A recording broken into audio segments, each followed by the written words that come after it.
जय श्री कृष्णा। राधे राधे। आज हम सुनेंगे कार्तिक मास महात्म्य के 15वें और 16वें अध्याय की कथा। सबसे पहले 15वें अध्याय की कथा सुनते हैं। बोलिए विष्णु भगवान की जय हो। राजा पृथु नारद जी से पूछते हैं, हे मुनिराज, तब उस दैत्यराज ने क्या किया? सारी कथा मुझे विस्तार से सुनाइए। नारद जी बोले कि मेरे चले जाने के बाद दैत्यराज जलंधर ने अपने राहु नाम के एक दूत को बुलाया और उससे कहा कि तुम कैलाश पर जाओ। वहां पर जटाधारी शंभु नाम का एक योगी रहता है। उससे उसकी सर्वांग सुंदर पत्नी को तुम मेरे लिए मांग लाओ। वह दूत भगवान शिव के स्थान में पहुंचा, परंतु नंदी ने उसे भीतर सभा में जाने से रोक दिया। किंतु राहु अपनी उग्रता से भगवान शिव की सभा में प्रवेश कर गया और शिवजी के आगे बैठकर उसने दैत्यराज के संदेश को उनसे कह सुनाया। उस राहु नाम के दूत के ऐसा कहते ही भगवान शूलपाणी के आगे पृथ्वी फोड़कर एक भयंकर शब्द वाला पुरुष प्रकट हुआ, जिसका सिंह के समान मुख था। वह नरसिंह ही राहु को खाने चला। राहु बड़े जोर से भागा, परंतु उस पुरुष ने उसे पकड़ लिया।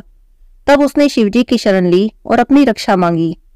तब शिवजी ने उस पुरुष से राहु को छोड़ देने को कहा, पर वह कहने लगा कि मुझे तो बड़ी जोर की भूख लगी है, अगर इसे छोड़ दूंगा तो मैं क्या खाऊंगा। तब महेश्वर बोले कि यदि तुम्हें भूख लगी है तो तुम शीघ्र ही अपने हाथ और पैरों के मांस को भक्षण कर लो। तब उसने वैसा ही किया। जब उसका केवल सिर शेष रह गया, तब उसका ऐसा कृत्य देखकर भगवान शिव उस पर प्रसन्न हो गए और उसे अपना आज्ञापालक जानकर अपना परम प्रिय गण बना लिया। उस दिन से वह शिवजी के द्वार पर सर्वकीर्ति मुख नाम का गण होकर रहने लगा। यहाँ पर 15वें अध्याय की कथा समाप्त होती है। अब सुनते हैं कार्तिक मास महात्म्य के 16वें अध्याय की कथा। बोलिए विष्णु भगवान की जय हो। राजा पृथु नारद जी से कहते हैं, हे नारद जी, यह तो आपने भगवान शिव की बड़ी ही विचित्र कथा सुनाई है। अब आप कृपा करके बताइए कि उस समय राहु उस पुरुष से छूटकर कहाँ गया। नारद जी बोले कि राहु छूटने पर बर्बर नाम से विख्यात हो गया और अपना नया जन्म पाकर वह धीरे धीरे जलंधर के पास गया। वहां जाकर उसने शंकर जी की सब चेष्टा कही। उसे सुनकर दैत्यराज को बड़ा ही क्रोध आया और उसने सब दैत्यों को सेना सजाने की आज्ञा दी। कालनेमी और शुंभ निशुंभ आदि सभी महाबली दैत्य तैयार होने लगे। एक से एक महाबली दैत्य करोड़ों करोड़ों की संख्या में युद्ध के लिए निकल पड़े। महाप्रतापी सिंधुपुत्र शिवजी से युद्ध करने के लिए निकल पड़ा। आकाश में मेघ छा गए और बहुत से अपशकुन होने लगे।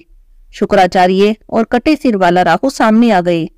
उसी समय जलंधर का मुकुट खिसक गया, पर वह नहीं रुका। उधर इंद्रादिक सभी देवता कैलाश पर्वत पर भगवान शिव के पास पहुंचे और वहां पहुंचकर उन्होंने सब वृतांत कह सुनाया और यह भी कहा कि आपने जलंधर से युद्ध करने के लिए भगवान विष्णु को भेजा था, लेकिन वे तो उसके वशवर्ती हो गए हैं और भगवान विष्णु जी अब लक्ष्मी जी सहित जलंधर के अधीन होकर उन्हीं के घर में निवास करते हैं। अब तो देवताओं को भी वही रहना पड़ता है और अब वह बलि सागर पुत्र आपसे युद्ध करने के लिए आ रहा है।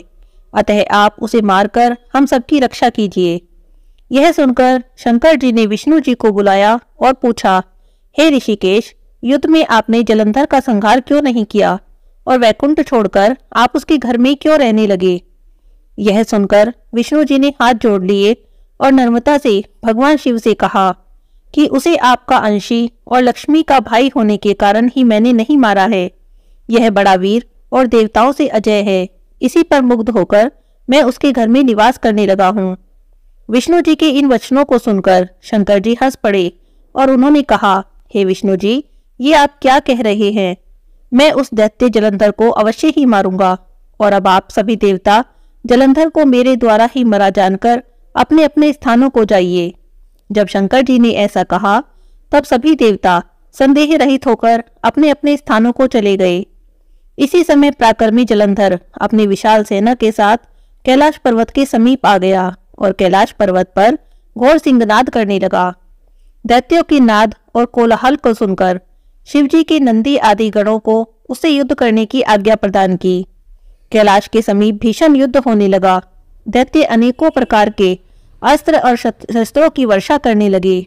भेरी, मृदंग, शंख और वीरों और हाथी घोड़ों और रथों के शब्दों से पृथ्वी शाब्दित हो गई और कांपने लगी। युद्ध में कटकर मरे हुए हाथी घोड़े और पैदलों का तो पहाड़ सा लग गया। रक्त मांस का कीचड़ उत्पन्न हो गया। दैत्यों के आचार्य शुक्र जी अपनी मृत संजीवनी विद्या से सब दैत्यों को जिलाते रहे। यह देखकर भगवान शिव के गण व्याकुल हो गए और उनके पास जाकर उन्होंने सारा वृतांत कह सुनाया। उसे सुनकर तो भगवान रुद्र के क्रोध की सीमा नहीं रही। फिर तो उस समय उनके मुख से एक बड़ी भयंकर कृत्या उत्पन्न हुई।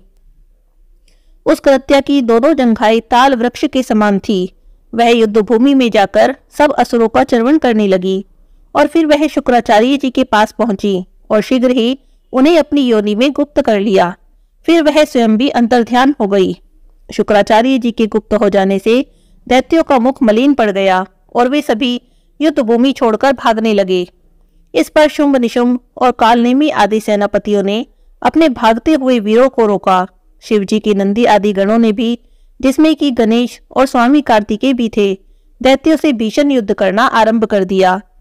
यहाँ पर 16वें अध्याय की कथा समाप्त होती है। बोलिए विष्णु भगवान की जय हो। अब मैं आपको श्री राम कथा सुनाती हूँ। बोलिए श्री रामचंद्र की जय हो, सीता माता की जय हो, लक्ष्मण भैया की जय हो। भगवान श्री राम लक्ष्मण और सीता जी पिता दशरथ जी की आज्ञा से वनवास को चले। रास्ते में सारे तीर्थ गंगा जमुना गोमती में तर्पण किया। वन में फल फूल और कंदमूल खाकर जीवन यापन करते थे। कार्तिक माह की एकम को राम जी की आज्ञा से लक्ष्मण जी कंदमूल तोड़ कर लाए और सीता जी के आगे रख दिए। सीता जी ने उनकी 4 पत्तलें बनाई। लक्ष्मण जी ने पूछा कि माता जी आपने 4 पत्तल किस लिए बनाई हैं? तो सीता जी बोली कि 1 पत्तल राम जी की, 1 पत्तल लक्ष्मण जी की, 1 पत्तल गोमाता की और 1 पत्तल मेरी यानी सीता जी की। राम जी और लक्ष्मण जी ने तो अपनी अपनी पत्तलें उठा ली। 1 पत्तल गोमाता के आगे रख दी, लेकिन सीता जी ने अपनी पत्तल नहीं उठाई और न ही गोमाता ने खाना शुरू किया। तो राम जी ने सीता जी से पूछा कि सीता जी आपने फलाहार क्यों नहीं किया? तब सीता जी बोली कि हे राम जी, मेरा तो राम कथा कहने का नियम है। राम कथा कहने से पहले फलाहार नहीं करूंगी। तब राम जी बोले कि आप अपनी राम कथा मुझे सुना दो। तो सीता जी बोली कि आप तो हमारे पति देव हो, आपको राम कथा कैसे सुनाऊं? तब लक्ष्मण जी बोले माता जी राम कथा तब आप मुझे सुना दो। सीता जी बोली कि आप तो शादीशुदा देवर हो, औरतों की बातें तो औरतें ही जाने। तब लक्ष्मण जी सोचने लगे कि इस वन में औरतें कहाँ से आएंगी। लक्ष्मण जी ने धरती पर माया नगरी बसा दी। उस नगरी में सभी चीजें जैसे महल मालिया बर्तन कपड़ा काम करने की सभी चीजें सोने की थी। उस नगरी का नाम भी सोने की नगरी रख दिया। इस सोने की नगरी में आदमी और औरत दोनों को बड़ा गर्व था। कोई भी व्यक्ति गरीब नहीं था। सभी लोग गर्व में पागल हो रहे थे। माया नगरी जो थी। तब सीता जी कुएं पर गई। वहां पर पनिहारनियां पानी भरने आई। उनका मटका झालर इडली सब सोने का था। सीता जी कुएं पर बैठी और औरतों से राम राम बोली, पर किसी ने भी सीता जी की राम राम का जवाब नहीं दिया, क्योंकि वे तो सब घमंड में डूबी थी। थोड़ी देर बाद एक लड़की आई, तो सीता जी ने उसे भी राम राम किया और बोली कि मेरी राम कथा सुन लो। तो लड़की बोली कि मैं आपकी राम कथा नहीं सुनूंगी, मैं तो अपने घर जा रही हूँ। तब सीता जी बोली कि हमारे राम लक्ष्मण भूखे हैं। तो लड़की बोली कौन से राम लक्ष्मण, मैं तो घर जा रही हूँ, मुझे मेरी माँ बुला रही है। इतना कहकर वह लड़की तो अपने घर चली गई। सीता माता को बड़ा गुस्सा आया। पूरी सोने की नगरी पीतल की हो गई।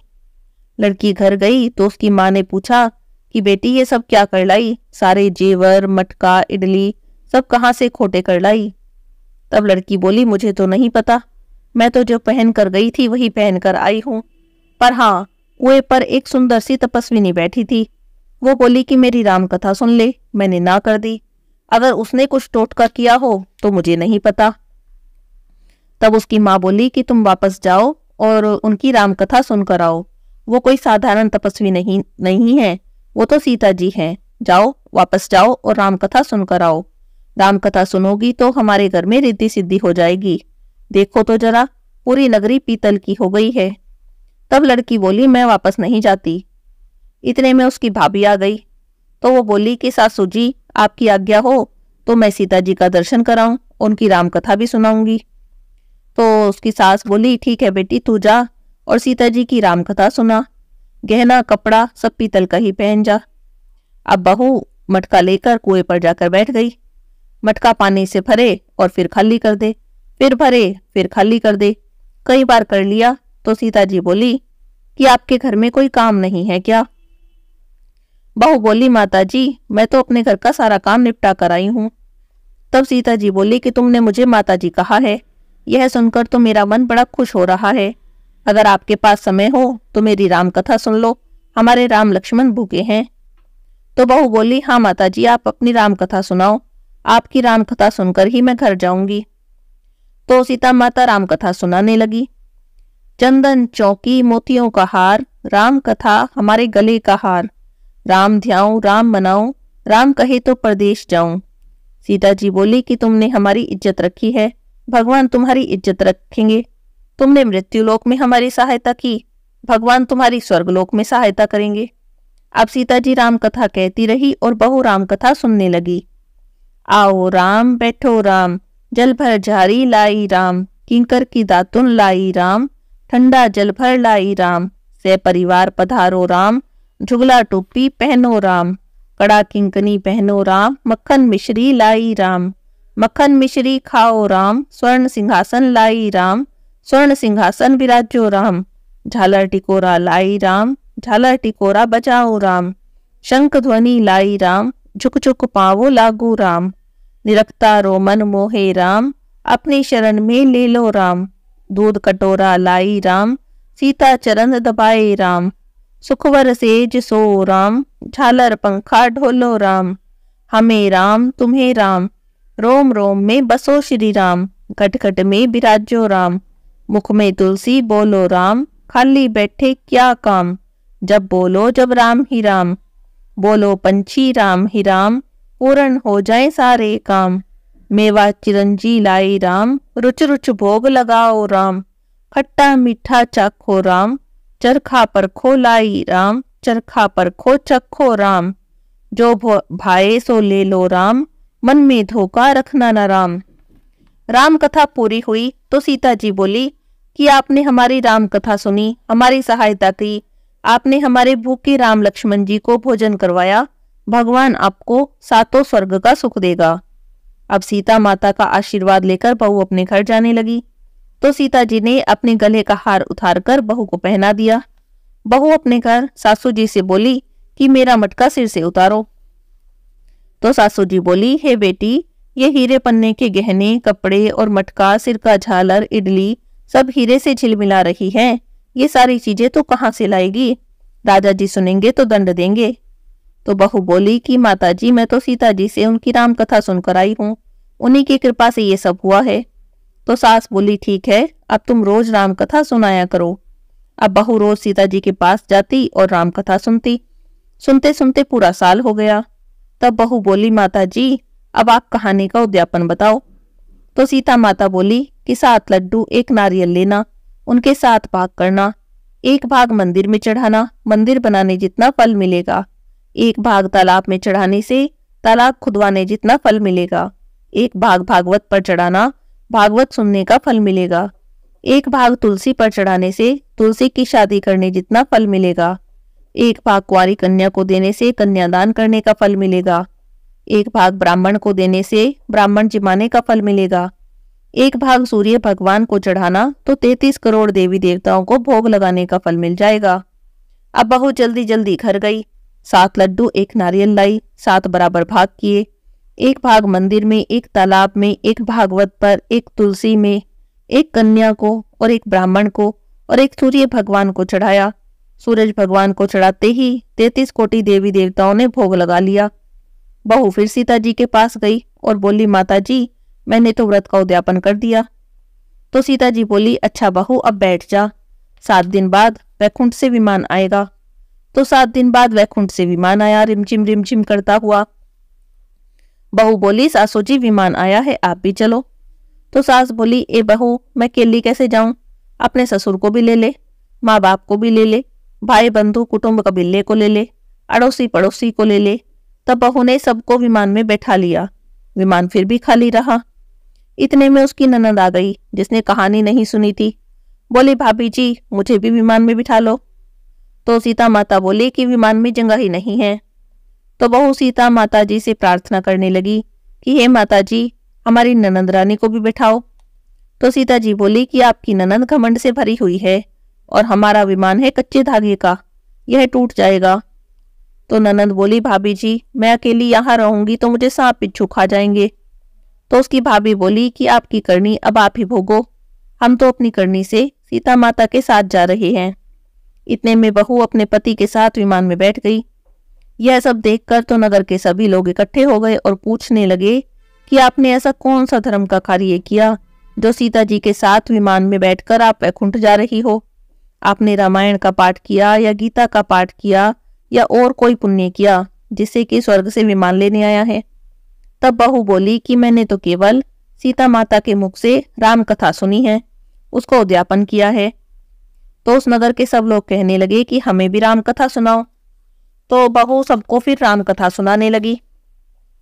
आओ राम बैठो राम, जल भर जारी लाई राम, किंकर की दातुन लाई राम, ठंडा जल भर लाई राम, से परिवार पधारो राम, झुगला टोपी पहनो राम, कड़ा किंकनी पहनो राम, मक्खन मिश्री लाई राम, मक्खन मिश्री खाओ राम, स्वर्ण सिंहासन लाई राम, स्वर्ण सिंहासन बिराजो राम, झालर टिकोला लाई राम, झालर टिकोरा बजाऊं राम, शंख ध्वनि लाई राम, झुक झुक पांव लागू राम, निरखता रोमन मोहे राम, चरण में अपनी ले लो राम, दूध कटोरा लाई राम, सीता चरण दबाए राम, सुखवर सेज सो राम, झालर पंखा ढोलो राम, हमें राम तुम्हें राम, रोम रोम में बसो श्री राम, खटखट में बिराजो राम, मुख में तुलसी बोलो राम, खाली बैठे क्या काम, जब बोलो जब राम ही राम, बोलो पंछी राम ही राम, पूर्ण हो जाए सारे काम, मेवा चिरंजी लाई राम, रुच रुच भोग लगाओ राम,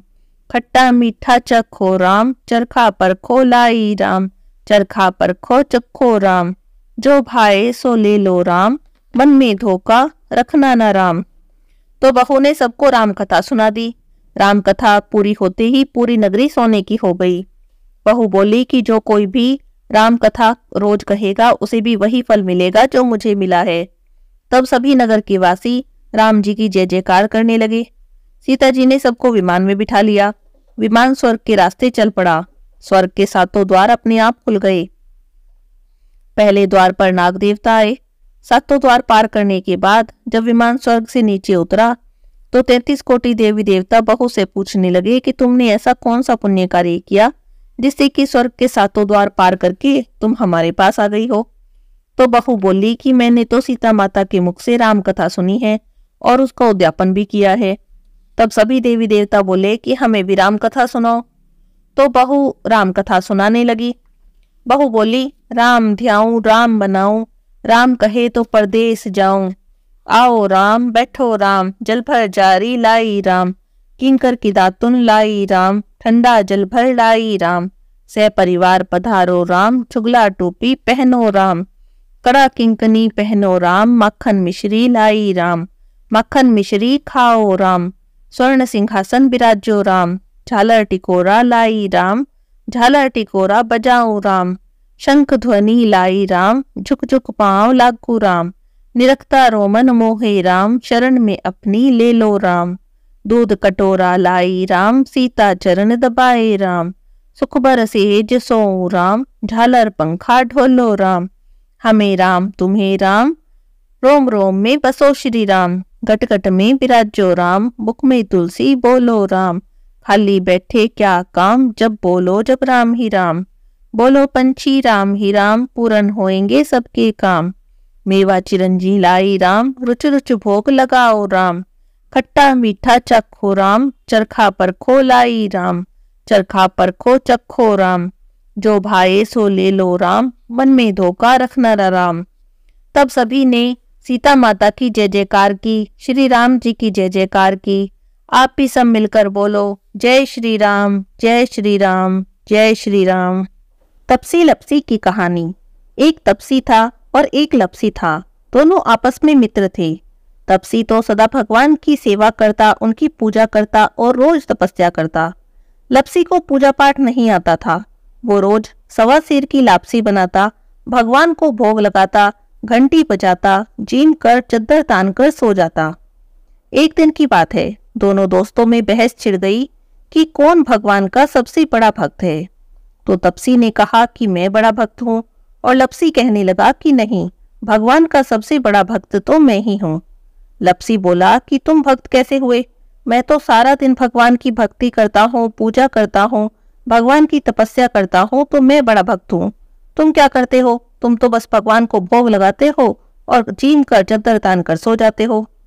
दोनों लड़ रहे थे। उसी समय नारद मुनि पृथ्वी पर घूमने के लिए आए। उन्होंने तपसी और लपसी को आपस में लड़ते झगड़ते देखा तो उनके लड़ने का कारण पूछने लगे। तब दोनों ने नारद मुनि को प्रणाम किया और अपनी अपनी समस्या बताई। तपसी कहने लगा कि नारद मुनि जी, मैं तो हमेशा भगवान की भक्ति करता हूँ, तपस्या करता हूँ, लेकिन लपसी कह रहा है कि भगवान का सबसे बड़ा भक्त वो ही है। तब लपसी बोला, नारद मुनि जी, मैं भगवान की पूजा पाठ की विधि नहीं जानता, मंत्र जाप की विधि भी नहीं जानता। बस मुझे तो इतना पता है कि सच्चे मन से सबकी सेवा करो, उसी से भगवान प्रसन्न हो जाते हैं। तो मैं तो भगवान को रोज सवा सेर की लापसी बनाता हूँ, भोग लगाता हूँ और जीम कर सो जाता हूँ। मुझसे जितना हो सकता है सबकी सेवा करता हूँ और मदद करता हूँ, और मुझे लगता है कि प्राणी मात्र की सेवा करना ही भगवान की सच्ची भक्ति है। इसीलिए मैं अपने आप को भगवान का सच्चा और सबसे बड़ा भक्त मानता हूँ। तपसी और लपसी की बातें सुनकर नारद मुनि कुछ देर के लिए सोच में पड़ गए। फिर कुछ देर बाद कहने लगे कि तुम दोनों आपस में मत लड़ो। तुम दोनों में से कौन भगवान का सबसे बड़ा भक्त है, यह बात मैं सिद्ध कर दूंगा, लेकिन इस बात का फैसला मैं कल करूंगा। दोनों को नारद मुनि की बातों पर विश्वास था, इसीलिए दोनों प्रसन्न मन से अपने अपने घर चले गए। अगले दिन जब तपसी सुबह सुबह नदी पर स्नान करने के लिए जाने लगा तो नारद मुनि ने उसके रास्ते में 1.25 करोड़ की एक अंगूठी रख दी। तपसी ने वह अंगूठी देखी तो उसने सोचा, ये तो बड़ी कीमती अंगूठी है, लगता है किसी की गिर गई है। उसने अंगूठी उठाकर देखा तो देखा वो तो बहुत महंगी थी, करोड़ों की अंगूठी थी। बस तपसी के मन में लालच आ गया। उसने सोचा कि इस अंगूठी को बेचकर मुझे बहुत सारे पैसे मिलेंगे, उससे मैं बहुत बड़े बड़े यज्ञ करूंगा, मंदिर बनवाऊंगा और भगवान की खूब भक्ति करूंगा और अपने आप को भगवान का सबसे बड़ा भक्त सिद्ध कर दूंगा। बस इसी लालच के कारण उसने वह अंगूठी अपने ही पास रख ली, और जब नहा धोकर तपस्या करने बैठा तो पैर के नीचे अंगूठी दबाकर बैठ गया। उधर लपसी ने रोज की तरह 1.25 सेर की लापसी बनाई और वह भगवान को भोग लगाने के लिए जाने लगा। तब नारद मुनि ने उसके रास्ते में भी बिल्कुल वैसे ही 1.25 करोड़ की एक अंगूठी रख दी।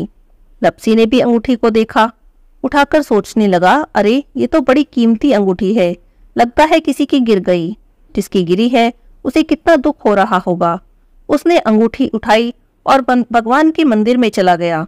मंदिर में जाकर उसने भगवान को लापसी का भोग लगाया और उसके बाद वह अंगूठी भगवान के ही चरणों में रख दी। उसने सोचा कि जिसकी भी अंगूठी गिरी होगी वो भगवान से प्रार्थना करने के लिए मंदिर में तो जरूर आएगा, तो उसे अपनी अंगूठी यहीं पर मिल जाएगी। और ऐसा करने के बाद भगवान को भोग लगाकर लापसी जीम कर वो तो चद्दर तान कर सो गया। शाम हुई तो तपसी लपसी फिर से मिले। तभी वहां पर नारद जी आ गए तो दोनों नारद जी से पूछने लगे, कहिए नारद जी, हम दोनों में से भगवान का सबसे बड़ा भक्त कौन है? तब नारद जी बोले कि तुम दोनों में से सबसे बड़ा भगवान का भक्त तो लपसी है। तो तपसी तो चिढ़ गया, बोला, नारद जी आप ऐसा किस आधार पर कह रहे हैं?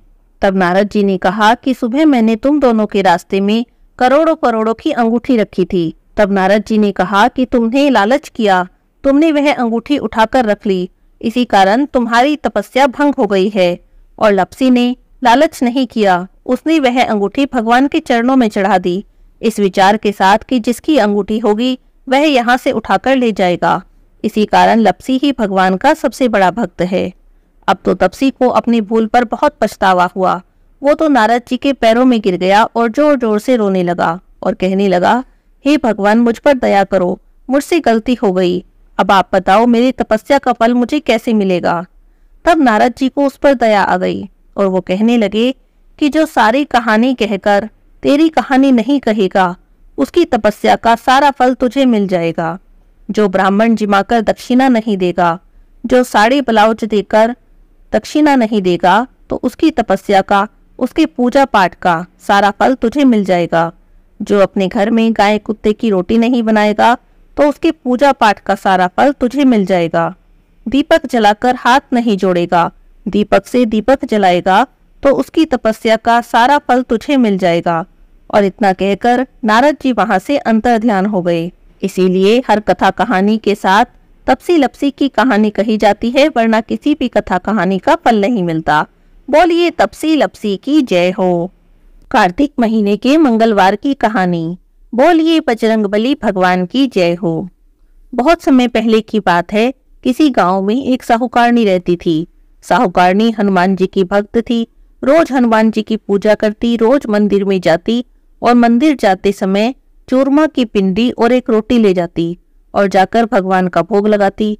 कहती, कंधे सोटो लाल लंगोटो, हनुमान जी खायो चूरमे और रोटो। मैंने तुम्हें दिया जवानी में, तुम मुझे देना बुढ़ापे में। पूजा पाठ करके घर आ जाती। एक दिन बहू सास से कहने लगी कि सासू जी, तुम चूरमा और रोटी लेके कहाँ जाती हो? तो सासू जी कहने लगी कि मैं तो हनुमान जी के मंदिर में जाती हूँ। तो बहू बोली, मुझे तो नहीं लगता कि आप मंदिर में जाती हो। सास को बहुत बुरा लगा, लेकिन वो कुछ नहीं बोली, जाकर सो गई। अगले दिन जब मंदिर जाने लगी तो बहू ने फिर टोक दिया। तो सासू ने सोचा कि मैं जाऊंगी तो घर में लड़ाई झगड़ा होगा। तो सासू मंदिर नहीं गई और जाकर कमरे में लेट गई, सो गई। इस तरह करते करते 4-5 दिन निकल गए। जब तक साहूकारनी भगवान को भोग नहीं लगा देती थी, तब तक खुद भी कुछ नहीं खाती थी। तो इस तरह से 4-5 दिन हो गए साहूकारनी को कुछ भी खाए हुए। अब हनुमान जी ने सोचा कि साहूकारनी को अगर कुछ हो गया तो मुझे दोष लगेगा। तब हनुमान जी साहूकारनी के सपने में आए और बोले कि साहूकारनी भूखी क्यों पड़ी है, कुछ खाती पीती क्यों नहीं? तो साहूकारनी कहने लगी कि हनुमान जी, मेरा तो आपको भोग लगाने का नियम है। जब तक आपको भोग नहीं लगा देती मैं तो कुछ खाती पीती नहीं हूँ। और मेरी बहू मुझ पर दोष लगाती है कि मैं आपके मंदिर में नहीं जाती बल्कि कहीं और जाती हूँ, इसीलिए मैं नहीं आई। तो हनुमान जी कहने लगी, चल उठ और उठकर खा पी ले। मैंने तेरे लिए चूरमा की पिंडी और एक रोटी रखी है। वो बोली कि आज तो आपने रख दी, कल को कौन रखेगा? तो हनुमान जी कहने लगे कि तू चिंता मत कर, मैं तुझे रोज देकर जाया करूंगा। तूने मुझे जवानी में दिया है, मैं तुझे बुढ़ापे में दूंगा। और इतना कहकर हनुमान जी अंतर्ध्यान हो गए। अब साहूकारनी उठी, उसने देखा कमरे में चूरमा की पिंडी और एक रोटी रखी है। उसने हनुमान जी को बारंबार धन्यवाद किया और चूरमा रोटी खा ली। अब हनुमान जी रोज साहूकारनी को चूरमा रोटी देके जाने लगे। साहूकारनी कमरे में ही बैठी बैठी हनुमान जी की पूजा कर लेती और जब हनुमान जी उसे खाना दे जाते तो खा पी कर अपना सो जाती। उधर बहू पर हनुमान जी का क्रोध हो गया और बहू के पति का काम छूट गया, बच्चे बीमार हो गए, हनुमान जी उससे नाराज हो गए। एक दिन बहू सोचने लगी कि इतने दिन हो गए सासू माँ कमरे से बाहर ही नहीं निकलती, जाकर देखूं कहीं कुछ हो तो नहीं गया। इतने दिन हो गए, खाया न पिया, कहीं मनमुरा तो नहीं गई। वो गई कमरे में, उसने कमरा खोल के देखा तो साहूकारनी के तो खूब मजे हो रहे हैं, खूब मोटी हो रही है। हनुमान जी तो उसे चूरमा रोटी देके जाते थे। उसने तो सोचा था दुबली पतली हो गई होगी, बुरे हाल हो रहे होंगे, लेकिन वो तो खूब मोटी हो रही है। उसने कहा, सासू जी आप क्या खाती हो, आप तो 7-8 दिन से बाहर ही नहीं निकली। तो वो कहने लगी कि मुझे तो हनुमान जी मीठी मीठी चूरमा रोटी देके जाते हैं, वही मैं खाती हूँ। अब तो बहू सासू जी के पैरों में पड़ गई और बोले कि हम तो तुम्हारे ही भाग का खाते थे, अब तो हमारे घर में कुछ भी नहीं रहा, बच्चे भी बीमार हो गए हैं, अब आप ही संभालो इस घर को। जब बहू ने क्षमा मांगी तो साहूकारनी रोज फिर से चूरमा रोटी लेकर हनुमान जी के मंदिर में जाने लगी, पूजा पाठ करने लगी। और ऐसा करने से बहू पर भी हनुमान जी का क्रोध शांत हो गया। उसका घर जैसा पहले था वैसा ही हो गया, बच्चे भी ठीक हो गए, उसके पति का भी दूसरा काम लग गया। हे हनुमान जी, जैसे आप साहूकारनी पर टूटे हो वैसे ही सब पर टूटना, सब पर कृपा करना, सबकी मनोकामना पूरी करना। बोलिए बजरंगबली भगवान की जय हो। तुलसी महारानी नमो नमो, हरि की पटरानी नमो नमो। तुलसी महारानी नमो नमो, हरि की पटरानी नमो नमो। धन तुलसी पूर्ण तप कीनो, शालिग्राम बनी पटरानी। नमो नमो तुलसी महारानी, नमो नमो हरि की पटरानी। नमो नमो जाके पत्र मंजरी कोमल, श्रीपति कमल चरण लपटानी। नमो नमो तुलसी महारानी, नमो नमो हरि की पटरानी। नमो नमो कौन से महीने में बोई रानी तुलसा, कौन से महीने में हुई हरियाली। नमो नमो तुलसी महारानी, नमो नमो हरि की पटरानी। नमो नमो कौन से महीने में हुई तेरी पूजा, कौन से महीने में हुई पटरानी। नमो नमो तुलसी महारानी, नमो नमो तुलसी महारानी। नमो नमो आषाढ़ मास में बोई रानी तुलसा, सावन मास में हुई हरियाली। नमो नमो तुलसी महारानी, नमो नमो हरि की पटरानी। नमो नमो कार्तिक मास में हुई तेरी पूजा, मंगसिर मास में हुई पटरानी। नमो नमो तुलसी महारानी, नमो नमो हरि की पटरानी। नमो नमो धूप दीप नैवेद्य आरती, पुष्पन की वर्षा बरसानी। नमो नमो तुलसी महारानी, नमो नमो तुलसी महारानी। नमो नमो 56 भोग 36 व्यंजन, बिन तुलसी हरि एक न मानी। नमो नमो तुलसी महारानी, नमो नमो हरि की पटरानी। नमो नमो जो कोई तुलसी जी को सवेरे गाए, श्री कृष्ण के दर्शन पाए। नमो नमो तुलसी महारानी, नमो नमो हरि की पटरानी। नमो नमो जो कोई तुलसी जी को दोपहर को गाए, खीर खांड के भोग लगाए। नमो नमो तुलसी महारानी, नमो नमो हरि की पटरानी। नमो नमो जो कोई तुलसी जी को सांझ को गाए, श्री कृष्ण जी की आरती उतारे। नमो नमो तुलसी महारानी, नमो नमो हरि की पटरानी। नमो नमो जो कोई तुलसी जी को रात को गाए, श्री कृष्ण के चरण दबाए। नमो नमो तुलसी महारानी, नमो नमो हरि की पटरानी। नमो नमो सभी सखी मैया तेरो यश गावे, भक्ति दान दीजो महारानी। नमो नमो तुलसी महारानी, नमो नमो तुलसी महारानी। नमो नमो हरि की पटरानी। नमो नमो तुलसी महारानी। नमो नमो।